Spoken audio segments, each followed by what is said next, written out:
SJ. Welcome to Mvskoke Radio, your weekly source for tribal and community news, interesting guests and discussions, plus a local events calendar.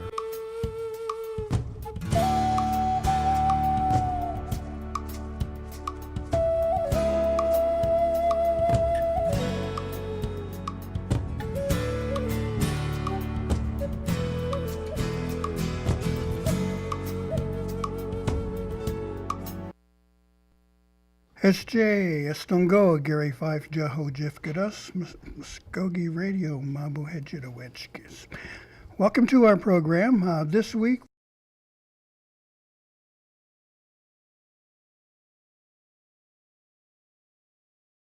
listeners who are not familiar with that particular event, why don't you kind of fill us in the date, what it's all about, and who can take part. Sure, thank you. Well, the Peace and Dignity Journeys is actually a spiritual mission that was started in 1992. It's a ceremonial run that reunites the eagle and the condor, and the runners take a staff, an eagle staff and a condor staff from two separate locations. One starts off in Chickaloon, Alaska, and the other one at the southernmost tip of South America, and they reunite in Central America, and it's because they're fulfilling I don't know if you want to call it a myth or a prophecy, but to reunite the eagle and the condor to bring wisdom to our indigenous peoples across the United States. Let's say prophecy. Somehow the myth on Native peoples kind of irks me. Thank you. I appreciate that. But when we say the eagle and the condor, we're talking about two hemispheres here. We're talking essentially North America and represented by the eagle, and then South and Central America represented by the condor. Right? Exactly, yes. And so in preparation for that run in 2016, which, by the way, is dedicated to seeds, the run, every 4 years they pick an issue that is dear to indigenous people to bring awareness to and to discuss along their way, along the run. And next summer in July 2016, I'm sorry, I'm fumbling here, will be dedicated to seeds. And we know how important seeds are to our livelihood of feeding our people. And when seeds become scarce, which so many of our native and traditional foods have been obliterated by development, then we are, as a people, hard to follow our cultural traditions and our ceremonies without our foods and our... Right. The folks next door to us could probably tell you a little bit about that or join in that discussion. Exactly. Muscogee Food Sovereignty Enterprise. Now, what's the length of this run? Now, I know where Chickaloon is. I lived in Alaska and have been to Chickaloon, and holy cow, that's a long distance. Do you have a mileage there? Oh, I'm sorry. I do not know the exact mileage, but when they end up in Guatemala, they've actually come all the way down through the whole United States, through Mexico, and then to Guatemala, to Central America. So it's thousands of miles. Right. And it's conducted in relays by different runners? Exactly, who, of course, take this mission very seriously because they've set aside at least 4 or 5 months to do this, and they actually do run several miles a day carrying the eagle staff. So it's a big commitment. Now, we don't hear of that many kind of, let's say, activist kind of events like this anymore. Back in the heydays of the 70s and 80s, these were much more visible. A lot of marches, across country from one side of America to the other side, to D.C. and this sort of thing. And this particular journey is, I think, representative of some of that spirit still. Is that correct? It sure is, because it is about upholding our indigenous traditions and our rights and bringing together, if you will, in harmony to discuss what's important to us as all indigenous people, which is what happened back then. But as this says, peace and dignity is about bringing the the indigenous community together in ways that are collectively spiritual as well. And so as not to scare off anybody, we're not talking about a name type demonstration or protest or any of that. No, we are not. Well, in fact, as said, the journey, the people who take on this journey are our core group of people that will start out in Alaska. But they ask for people in every state to join in and in your community. So that's what we're trying to bring awareness to, is the fact that people here in Oklahoma will have the opportunity to run with this mission when they come through Oklahoma. And by doing so, lend their own support, their presence, Input, lend some spirituality and some brotherhood, sisterhood to the whole thing. exactly. Yeah. Yeah. The event sounds interesting now. Does it run the same route every year? No, sir, it does not run the same route. In fact, the meeting this weekend that we're having at the Omniplex and on Saturday is for the planning of the route. And so we are not for certain that they will come through Oklahoma in 2016, but we definitely want to ask during this meeting this weekend that they do consider coming through again. The runners came through in 2012, which was their first time coming through Oklahoma. Normally they'd skirted around or gone some other on some other route, but 2012 was their first time coming through Oklahoma, and we'd like to host them coming through again. Right, yeah, and I understand, of course, a few years back there was little misunderstandings along the way with different police departments, and I presume those were dealt with, and you'd kind of like to avoid any misunderstandings? We definitely would like to have the tribal nations, as the runners are running through their territories, to take a position of protection and support for those runners as they come through their nation. Yeah, it might be kind of nice to see perhaps an escort. It would be wonderful to see an escort. Yeah, well, we'll see. Has while we're talking about that kind of thing, has the Muscogee Nation put forth any feelers there? Have you heard anything there from our tribe? Well, as far as from the executive branch, Chief Tiger has exhibited support for this. In fact, that's how we and I have come to get the support from the nation to host this meeting, is from the executive leadership. And I wanted to make sure that we recognize that we have asked the Muscogee Food Sovereignty Initiative and the Muscogee Women's Leadership to help host this. So we are co-hosting, actually, with two other entities that are Muscogee people. Well, that's good to see that there's that kind of thing happening from our own folks. Are you hearing from the rank and file as well, regular citizens as well as the administration? Yes, in fact, there's some excitement on Facebook, and I don't know if any of you are aware of the Muscogee Women's Leadership page and Muscogee Food Sovereignty Initiative. Both have quite a few posts and events posted about the Peace and Dignity Journey, so check those out if you're on Facebook. Well, let me ask you something, kind of a personal kind of thing. Now, this sort of commitment requires a lot of dedication, I would presume. And I would imagine some kind of sacrifice of time and probably money and effort and this sort of thing. Why is it so important to you as a Native person to see these sort of things happening? As a Native person, I think that our population our population has grown to such a point that we're, 2% of the national census here in the United States. We make up a larger portion here in Oklahoma, but it's so important for us to come together and focus on the things that we have in common, to work on together instead of working in silos. It's really important to unite, and unity is important to me for our indigenous communities to survive going forward. Mm-hmm. Have you heard from other tribes? What kind of interest have you seen so far? Well, I know that the Ponca Nation is sending over an elder to help with this, and if I'm correct, it might be Pawnee is also, and possibly the Osage. We are asking for folks to come during the day of Saturday to help with the meeting. But of course, people are to come participate in the meeting. But people are very welcome to come anytime during the day and come and go. Saturday evening, we're hosting Duck Creek Ceremonial Grounds, hosting a friendship dance for our visitors. And in fact, we're going to have visitors from as far away as Canada, New York, California, North Dakota, South Dakota. I've heard from many that are coming from all points, Texas, or all over.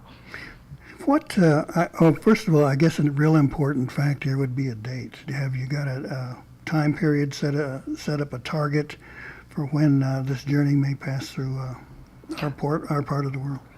Well, I do know that it will be in the heat of the summer of 2016.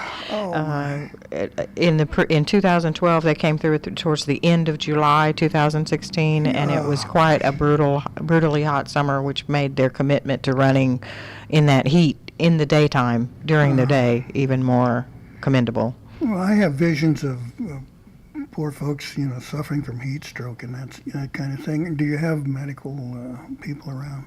Actually, they do not. They are normally have a caravan of a few vans. They might have some medically trained personnel, or I'm sure they take first aid seriously, especially foot and leg. But as far as licensed and certified medical, no, they don't do that.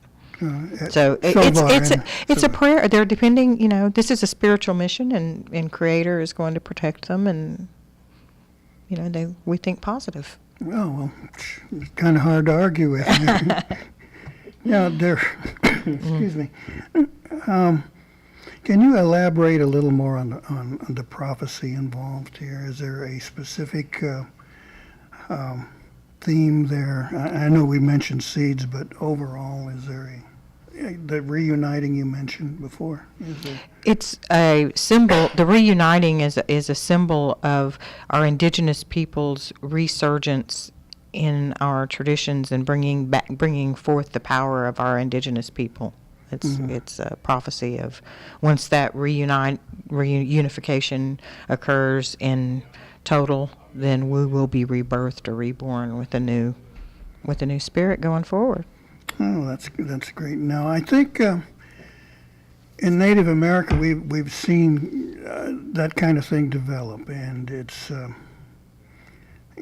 coming out of the more activist elements during the civil rights struggle, and our people stepping forward, starting with Alcatraz, and Wilma Mankiller and those wonderful people there, and then it caught fire, and young people like me in college, it just fascinated us and it compelled us, I think, me too, yes, to become part of it.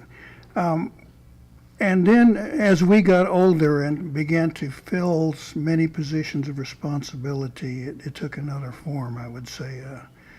Maybe it might have perhaps slowed down, but I don't think the commitment of those people and the spirit in their hearts has really changed. But what do you think about that kind of thing? How has it changed, and where are we now?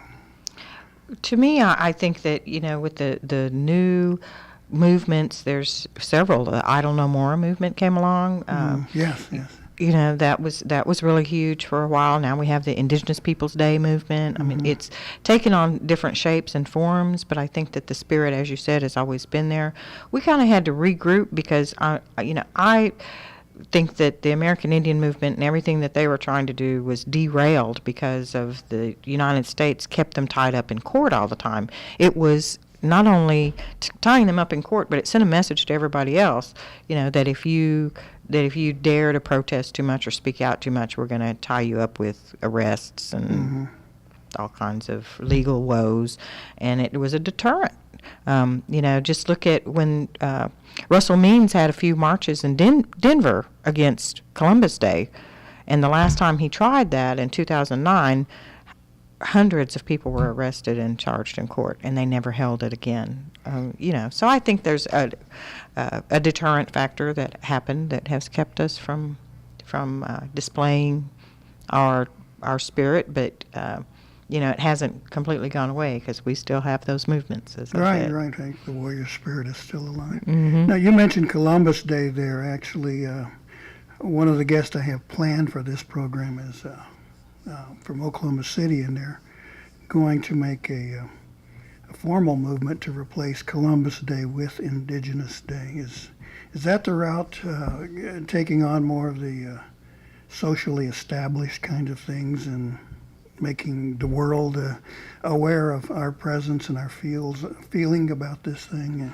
Well, that's become more and more relevant lately, especially with not only the Indigenous Peoples Day movement or replacing Columbus Day with a more appropriate day to recognize Italian Americans, if they will, but also, I think I lost my train of thought there, but there's also Columbus Day.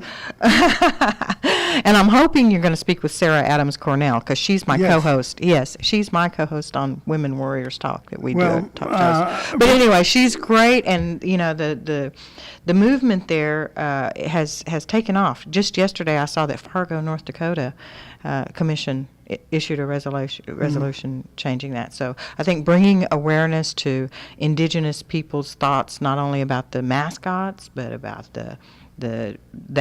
celebrating things that are harmful to a group of people, that separates them, makes them distinct and feel inferior. All of that needs to be considered across the board, not just for us, but for, all different races. If you have a connection with Sarah, get a hold of her and have her call me. I will. I left a message, but my flying fingers fumbled the phone number. And, she is a phenomenal lady. I first met her at a protest that I had organized against the land run. Our group, the Spirit, and we did a parade. We did a reverse land run parade with all Native people, and we ended up at the Land Run Memorial. She had her children in a wagon with, on the sides, signs of the wagon, and now her children are teenagers, and look how far she's come. It's great. Yeah, we've mentioned that particular subject several times in our show here about, I remember when I was in school, public schools in Tulsa, that they were talking about how wonderful it was, that it was a great thing for our state, but all portraying all these settlers lined up on the edge of Kansas or whatever it was, and the cannon goes off and they all charge for it. Then, of course, they might mention some of the people who snuck in, the Sooners. Boomers. And take it easy, OU fans. We'll get around to that later on. But that was something that somehow, just as a kid, just didn't quite set right with me. And I don't know any other way to characterize that. But you're talking about people who came into our land. And they talk about coming in to find parcels and things like this, making a short story long here. But they never talked about the people whose land they were running over. Or the people they were running over. Yeah. And so I'm glad to see, that discussion out there and perhaps a balancing of that. So I think, that spirit has had its effect. And we've talked about Indigenous Day, and we've seen the changes in Seattle and recently Minneapolis. And I'm sure there are other cities with that kind of thing going on. And so now we see Oklahoma City taking up that banner. And isn't it great? Oh, yeah. I'm just delighted. Anadarko, too, passed. Really? Yes, last week Anadarko passed. Ooh, Darko, yeah. Okay, I've been down there in forever, but I'm glad to hear that. Okay, well, as we're wrapping up here, this segment, if people were interested, I understand you're still looking for volunteers and people to come to your planning meetings. We have lots of room for volunteers to help out with the meals. We're serving at 8 breakfast, lunch, and dinner on Saturday. If anybody's interested in helping out with that, we'd be really appreciative of any kind of not only paper goods, but your hands, or want to bring a crock pot of beans, we'd sure take it. And then, come participate in the meeting during the day. We're also going to be sharing our culture that Saturday evening, and we'd love to see you there. All right. If someone was interested in learning more, how do they get in touch with you? I am available at 918-732-7629. And also, if you'd like to come set up a booth or an art exhibit, feel free to reserve a table at that same number, 918-732-7629. Okay, Brenda Golden, thank you so much. Why don't you keep us posted on the progress of your planning, and we'll try and revisit this subject in the future. All right, Mado. Okay, we're going to take a short break and be back with Tourism and Recreation. They've got a heck of a lineup for this fall, so we'll hear from them. So stay with us here on Muscogee Radio. I started doing it when I was 11. I wanted to be just like my big brother. And some of my friends were already doing it. We got hooked fast. I just can't get enough. I'm Jacob, and I'm addicted to playing the drums. There's lots of stuff that makes it cool to be native. Doing meth isn't one of them. Find something better to do. Check out ncai.org. A message from the Partnership for a Drug-Free America and the National Congress of American Indians. Nearly 22 million women and girls and nearly 1.6 million men and boys have been raped in their lifetime, probably by someone they know. April is Sexual Assault Awareness Month. If you or someone you know has been sexually assaulted, confidential support is only a phone call away. Contact the Muscogee Creek Nation Family Violence Prevention Program at 918-732-7869 and ask to speak to an advocate. Services are free and open to the general public. Welcome back to Muscogee Radio. Gary Fife and Joe Jifkis. We have staff from Tourism and Recreation. Normally we get our good chatty friend Brian on the hill coming in, but I understand he's busy. Ryan, why don't you introduce yourself and your partner there? Yeah, my name is Ryan Logan. I'm with the Muscogee Creek Nation Tourism and Recreation Department, and with me is Carmen Tiger. Carmen, want to introduce yourself? Yes, I'm Carmen Tiger with Tourism and Recreation, Marketing Coordinator. Glad to be here. Okay, well, great. Now, my hat is always off to your department and the people involved there, because you take on so many amazing projects, and with the crew you've got, they're constantly in motion, producing and making your presence almost unknown in the actual production of these things. Like, of course, the big one that comes to my mind is the annual festival in the summertime, but you've got so many other things that you're involved with, like the employee appreciation party the other day, or things like that. Ryan, why don't we start with you, and I guess you can work with Carmen there, and kind of give us an idea of a capsule of your department first. Okay. Well, our department is twofold. We're both tourism and recreation. We both do special events and bring guests to the Muscogee Creek Nation. We partner with our gaming assets, the golf courses and things like that. We partner with the state of Oklahoma and market ourselves both in the United States and outside the United States as a tourist destination to both educate and bring people here. And on the other side of that, with tourism and recreation, is our recreation side. That goes anything from fitness with Roger Johnson, our trainer and recreation manager, to softball fields, rodeo arenas, and things like that. So we're kind of a two-folded different department. We have two sides to us. Carmen, got something to add to that? Absolutely. We have some wonderful things coming up to add into addition to the recreation. Roger Johnson will be starting an elder exercise class just tailored for our elders. So. Then I won't have any excuse for not going then. Absolutely, that's right. So we're really excited about being able to offer this, and he will tailor it for the elders. So just let everybody know that we will be starting that up very soon. And then we also have a project going on, and Ryan, he's been working with some people for that, and he probably is excited to talk about that. Yes, our next event is the Muscogee Hall of Fame. I was talking about your splash pad. Oh, yes, on the our splash pad. Yeah, we actually have two different things coming up. Right now we're in the construction of the splash pad in our Claude Cox Omniplex. Splash pad? Yes, it actually has went through council, and we've been working diligently with both Splash Pad USA and the Tribal Construction Department, and we are now in the means of getting that built. We've also had contacts from the city of Okmulgee, and they were actually in the same market to get a splash pad, so we've been coordinating with them on location locations, so that way it'd have diverse use. But on the special event side, our other side of tourism and recreation, we have our special events. And here in the fall, we actually have three special events. It's the Muscogee Hall of Fame Charity Gala, the Council Oaks Ceremony, and the Indian Fall Festival. Let me back up a little bit. Splash pad. Now, I see one in Glenpool, where I live, and it's concrete slab with little buckets and hoses and sprinklers and things like that, where the kids can run around and play, little ones. You want to bring one of those to where? Right now, it's to be located behind our existing gazebo structure and miniature playground that we have across from the Muskogee Dome.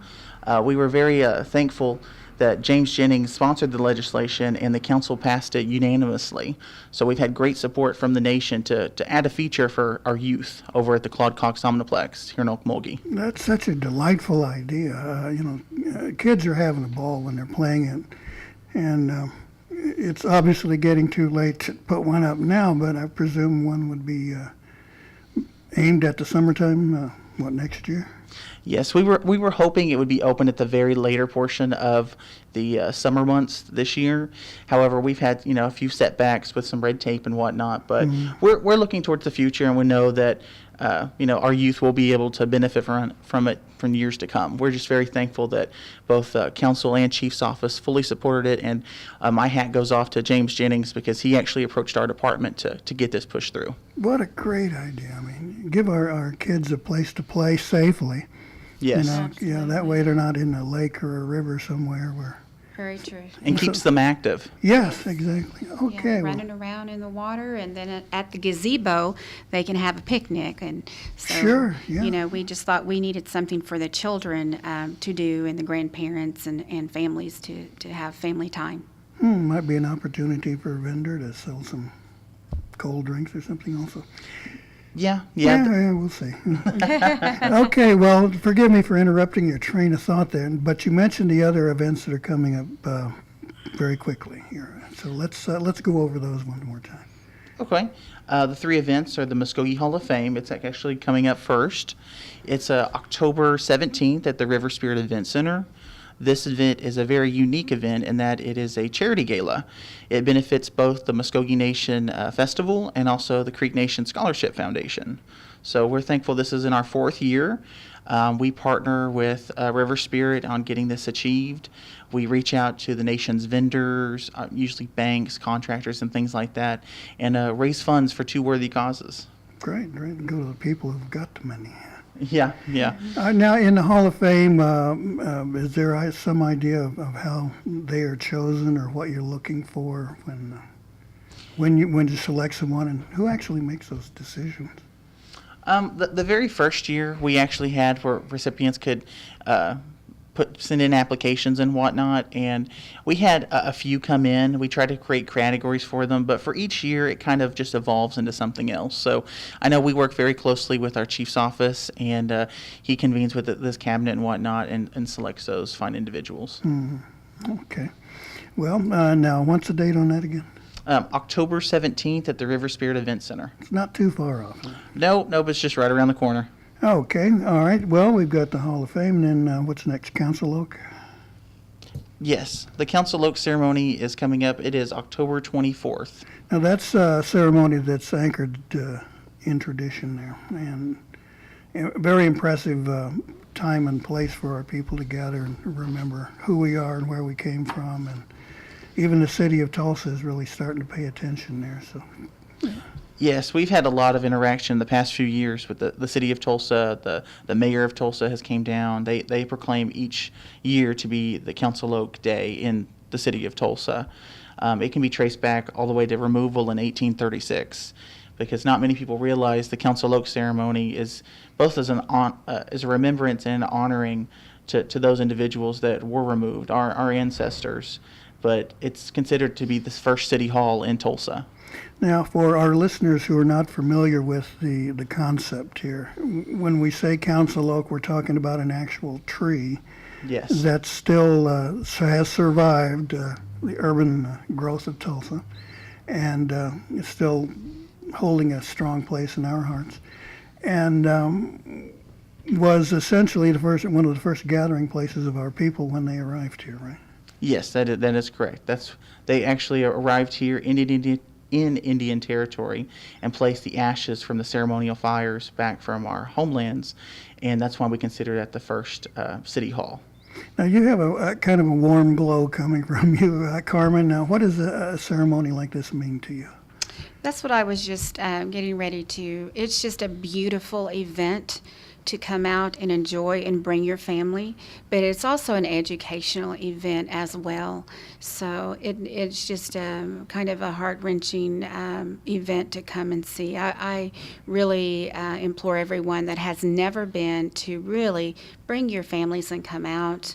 I think you would really enjoy it. We have wonderful T-shirts for sale. We have cold water. We have chairs where you can stand. It's usually a nice fallish, fall type of day, but it's just a really good event to come to. I watched them working with the fire last year, and it was quite a moving experience. I've seen people build fires before, but somehow this one was really different. It touched me so. Absolutely. And of course, to hear the traditional language being spoken, prayers offered up, and things like that. And then, good old Dewey Bartlett was there, recognizing the importance of our people in the city of Tulsa's history. So that was quite gratifying there. Wow, what can I say? People go. I mean, if you've never been to one, it's an amazing time. Okay, let's move on to the last event you've got there.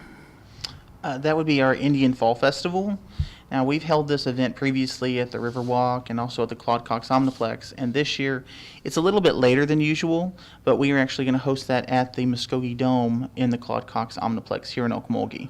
Now, it's being changed in schedule because of competing events? Yes, traditionally we follow our 3 events in fall in the order of the Muscogee Hall of Fame, the following weekend to be Council Oak Ceremony, and the following weekend to be the Indian Fall Festival. However, with this year's calendar, that fell in to be Halloween, and then the following weekend actually was for the Uchi Festival. So we've pushed it to November 14th. Well, it's a pretty crowded schedule. It's kind of neat to hear that there's so many things for our people happening during that period. Now, what all is involved with this festival? The Indian Fall Festival has arts, music, food, sporting events such as softball. We're looking to do a 5K fun run, partnering with Tobacco Prevention. Just a variety of different things for family and friends just to come together. We're looking to do specials on $1 hot dogs, make it affordable, and just something where people can somewhat forget money and just enjoy themselves. That might be quite a deal there. I can get behind a couple of $1 hot dogs myself. And the event is open to the public? Yes. Everyone is always welcome to any of our events. Now, it seems to me like this would be a wonderful opportunity to sort of educate our neighbors and the rest of our community to who we are and what's there, and invite them in to have some fun with us. Yes. With all of our events, we're always trying to reach both the general public and our own people to come in and to learn about us. We know the first step is education, but beyond that, we just want to allow people to have a good time. Let me ask you a couple questions about you and your staff people there. I mentioned boots on the ground soldier, doing all the work and things, but you've got the incredible challenge of putting on, as I call it, most labor intensive for a staff, and the most publicly noticed, and the biggest things I think that our people get involved with each year. And like the festival, wow, thousands of Muskogee people there, and other tribes come in, and of course our neighbors. And how does that make you feel after, kind of looking back at a schedule like that? Are you all worn out, tired, and glad it's over with, or how do you feel? I know for myself, it's somewhat twofold. I know what really drives us is allowing our citizens to have a good time when the greater good basically happens, when the public perceives an event to be a success, we feel like we've done our jobs. So I know here in our department, it does take a lot to plan these events. Not many people understand the operation sides of things, but really it comes down to having a core group of people, having supportive leadership, and also our volunteers. We have a massive volunteer base for the festival in particular, garnishing almost 900 individuals that are just there on their own time as a volunteer basis. Carmen, what are your thoughts there? My thoughts are it is a very rewarding job. I believe all of us just find it valuable in our own self because we're Muscogee Creek. It means a lot to have a good event that families will enjoy and parents can bring their kids out. And we try to always make our food affordable if they've have 5 kids. Yeah. So we really enjoy doing this for our people. We feel like we are serving our people. Yeah, it is tiring, some of the events. We are ready for it to be over, but we do find it very rewarding. Now, as we look behind the scenes on something, let's let's pick the Fall Festival. It used to be outside and Yes. on the grounds and things like that. What all goes into something like that? I mean, what do you have to account for? What do you have to contact or plan for, I guess? Well, the Fall Festival in particular is a little cumbersome of an event. The Indian Fall Festival is open to vendors for both, food and arts and crafts. So they have to be contacted, and they have to be contacted in enough time in advance. Now, the Indian Fall Festival partners with the Muscogee Hall of Fame. We don't charge vendors to participate in the Indian Fall Festival, so they can set up free of charge. But to be at the Indian Fall Festival, we asked them if they would submit a piece of artwork of their choosing to be at the Muscogee Hall of Fame. So those two events actually feed off of each other and takes quite a bit of prep work to where you need to have one event in line to have the following event happen. And what, crowd control, safety, Yes, communications? Yeah, we have to, contact Light Horse Department, make sure they're aware of the event. We have to, get things from bathrooms reserved, making sure that they're available on site. Napkins, ice is one issue that people rarely remember to look at. We have to have sometimes ice brought in. The Fall Festival, we contact, inflatable companies and things like that. T-shirts have to be ordered. It takes quite a bit of work to go into each individual. Do either of you have a favorite? I mean, one event that you kind of look forward to doing? Carmen, any idea? Yes, of course, the festival. The festival. God, Yes, as that's- tiring as it is, I love working and seeing all the kids riding the rides and having a good time. Seeing all the heads out there when we're up working with entertainment, Ryan and myself. It's very rewarding to see the big turnout and seeing people laugh and have a good time, enjoying their Indian tacos. When we see that, we feel like we've done our job. Now that's, I don't know, I guess about the biggest event here in Muscogee, and you get a lot of other folks coming in to enjoy the entertainment and, as you say, the rides and the foods and things like that. Do either of you get some feedback from people? Do you actually get a chance to slow down and talk to folks and see how they're doing? Absolutely. What are they telling you? I know in the past they always say it's too hot, and we always say, well, we can't control the weather, unfortunately. Yeah, dress for the weather, bring an umbrella. But we usually have both positive comments on what they would like to see in T-shirt design, clothing material, who they would like to see as entertainers come in, where to put misting stations, if we should have a cool zone. So we really do try to take positive criticisms, constructive criticisms, because sometimes it's great to see the good, but sometimes you need to see what you can do to grow. And so we've had people say, well, I hate to say that you need to have a cooling station.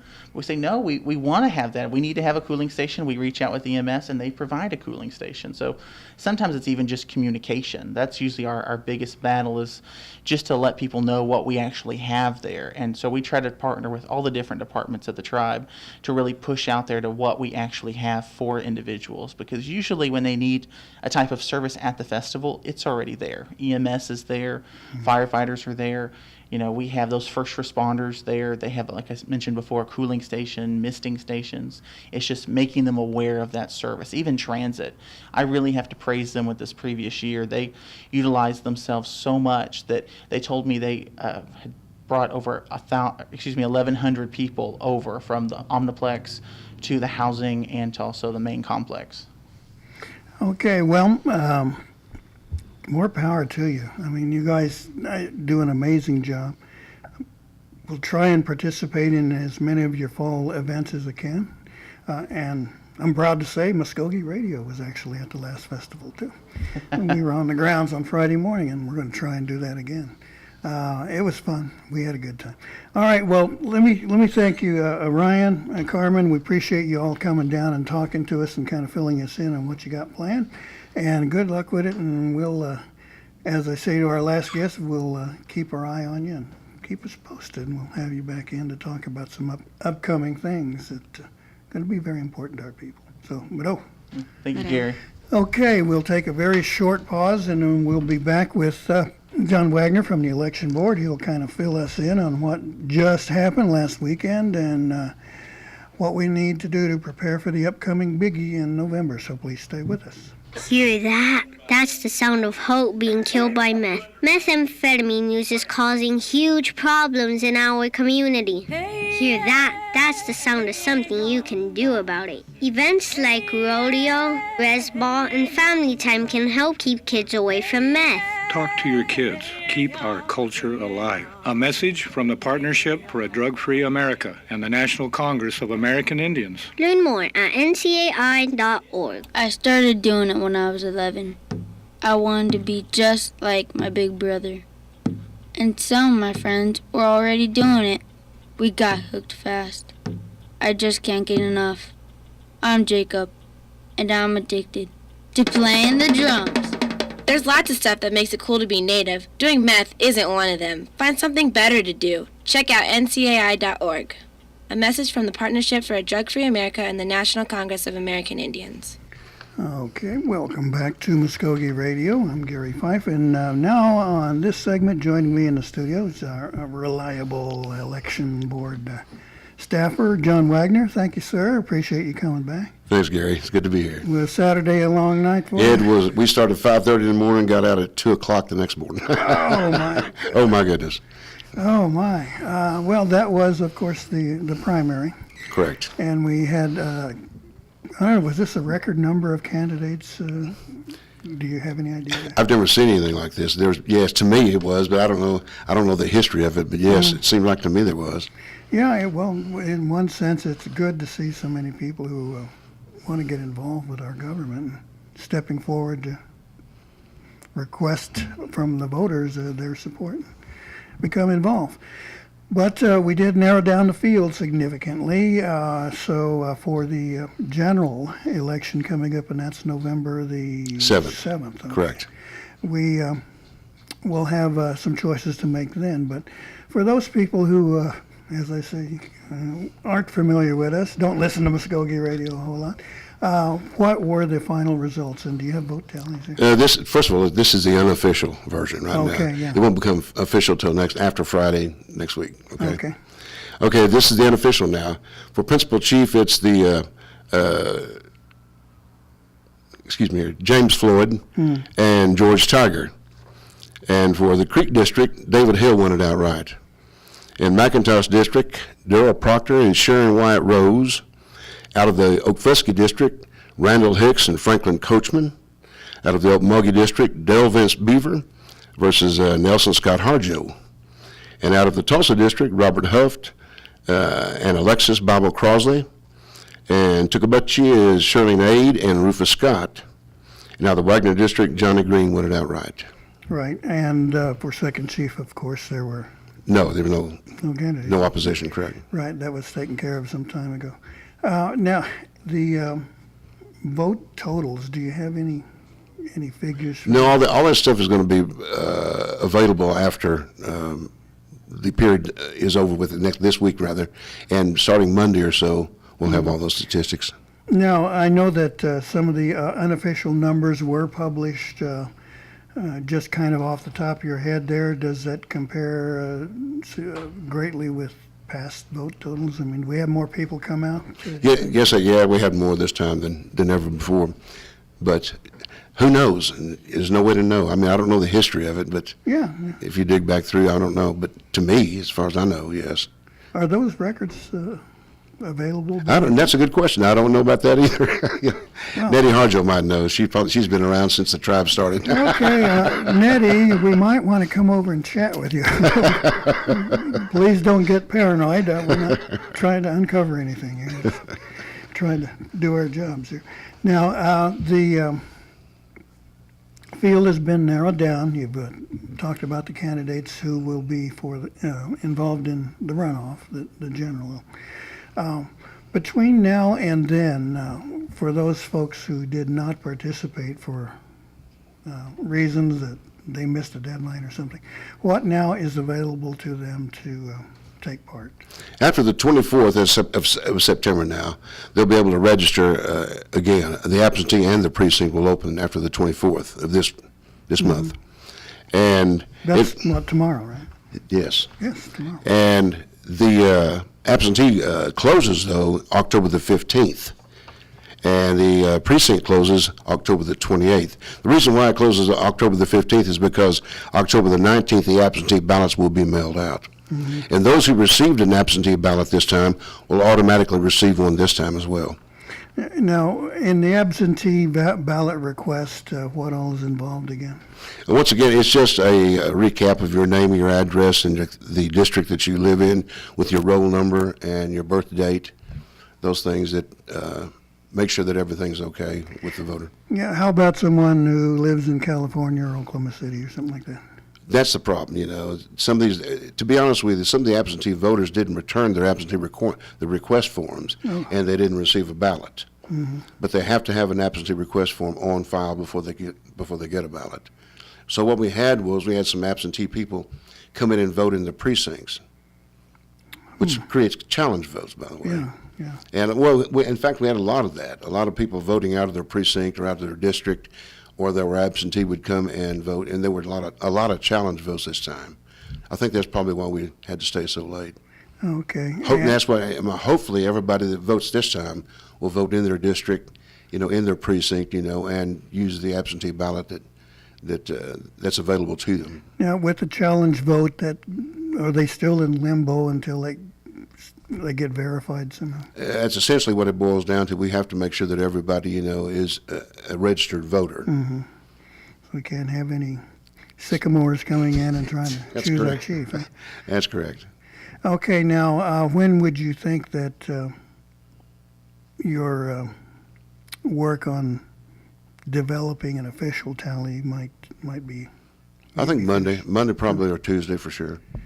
There's been a lot of people asked that, but yes, we can't really do it until after the 25th. Mm-hmm.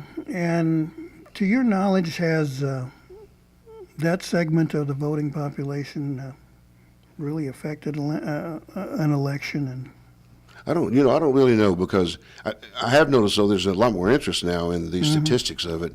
So I guess there are strategies out there that people are starting to use.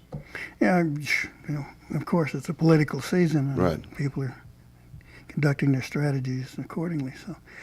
So, early next week, then we should get a final, official, correct. Approved tally. That's correct. And that would either confirm what we've got now or surprise. Right. The big cheer. Hopefully that won't occur, but yeah, that's true. Well, but we can't discount it, though. Right. You can't get it. No, you're right. Okay. And between now and then, I presume the remaining candidates will be allowed to go ahead and conduct their campaigns before the November 7th election. That's correct.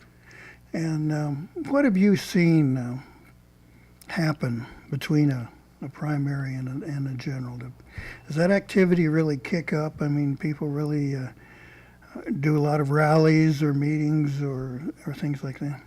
I think the Creek Nation is moving into like a new era. And right now it's becoming more of a prestigious position than before. I don't think anybody really noticed the way it was in the past, but today, in today's society, in our world today, it's becoming a big deal. Yeah. The Creek Nation is really prospered and growing, and it's a big deal now to be part of this.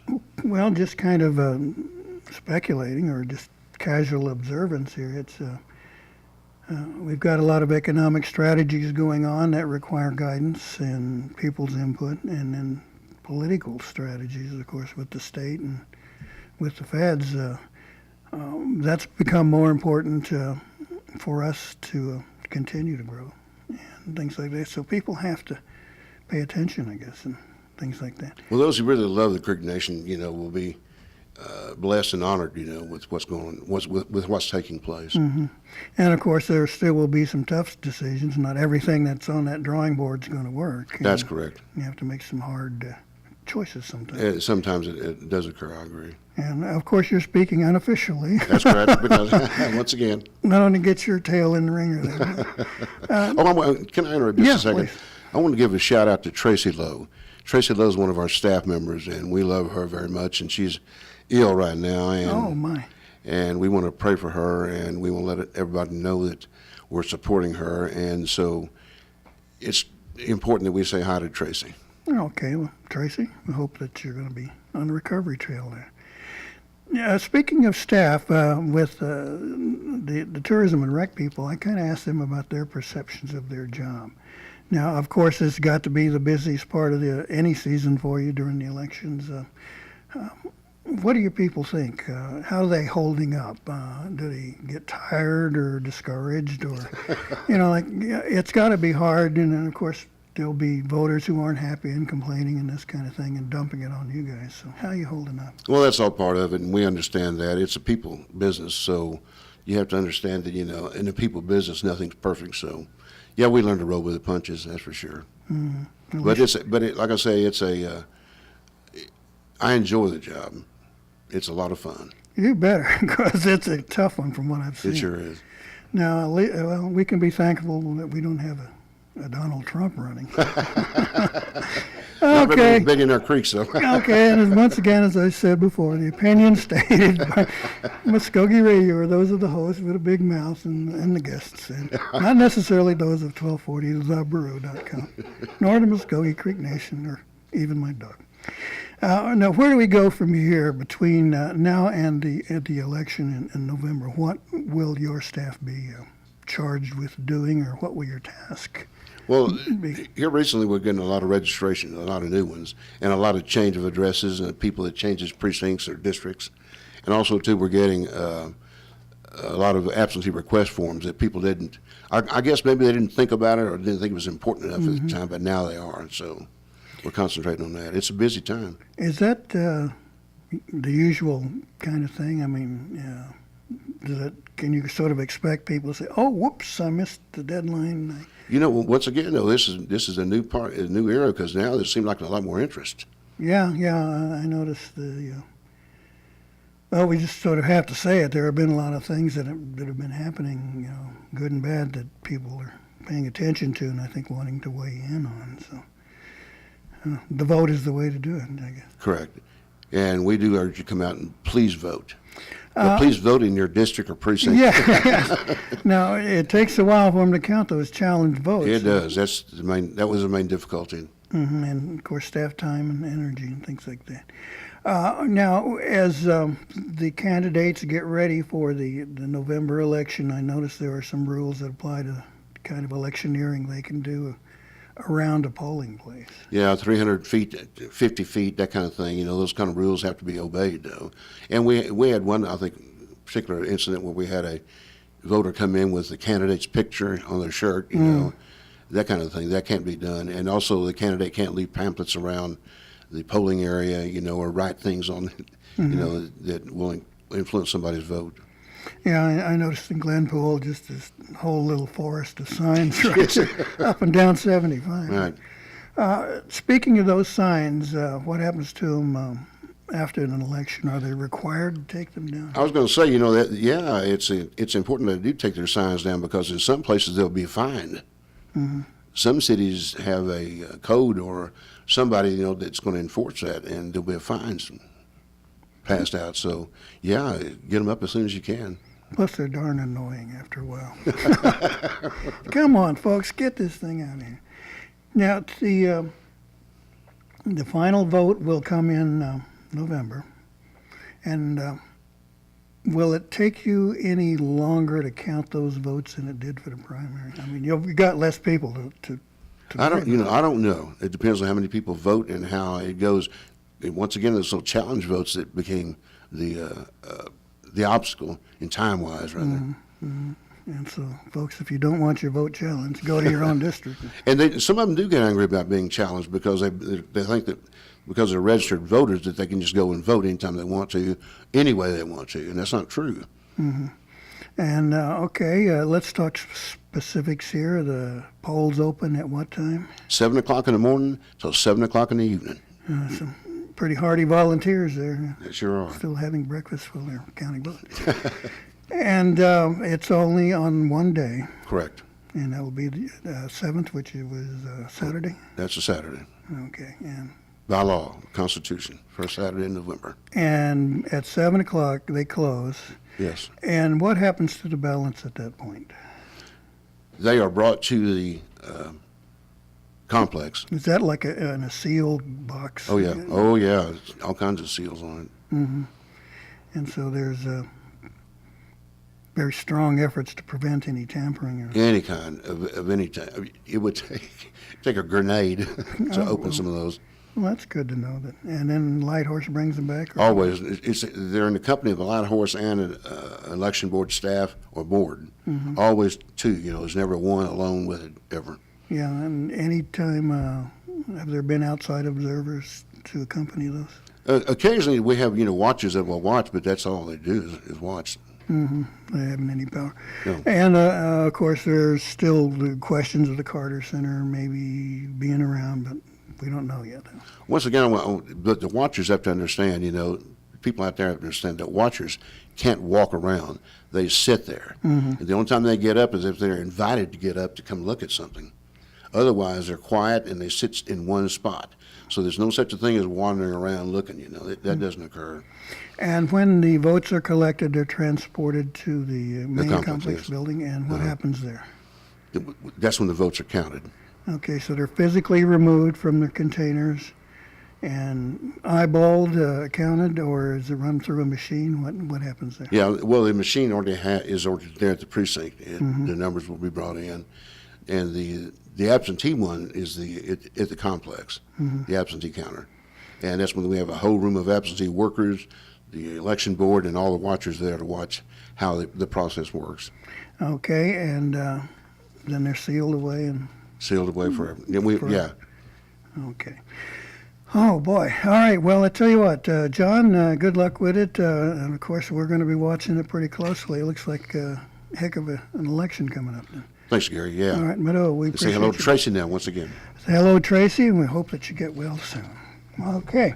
Well, thank you, John. We appreciate it, and we'll Thanks, talk Gary. at you later. All righty, thanks. Some quick announcements. Revival at the Middle Creek Baptist Church, number 2, September 27, 28, 29, 30, 7 p.m. with Richard Pickup as a featured speaker. If you're interested, 918-759-7413. Sign-up day for Certified Healthy Oklahoma coming up. That will be taking place October 2nd. From the far-out free-loving 60s to the groovin' disco of the 70s. College of the Muscogee Nation and the groovin' disco of the 70s. 10 to 2. Finally, Council Oak ceremonies coming up Saturday, the 24th, 2 p.m. at the Creek Nation Council Oak Park in Tulsa. Annual pink party coming up Wednesday, October 28th at Muscogee Creek Dome at noon, so if you're interested there. Okay, well, that'll do it for me. I know we're out of time, but appreciate you all listening, and check with us again next week. Gary Fife, Mado Mabo Hejit's good.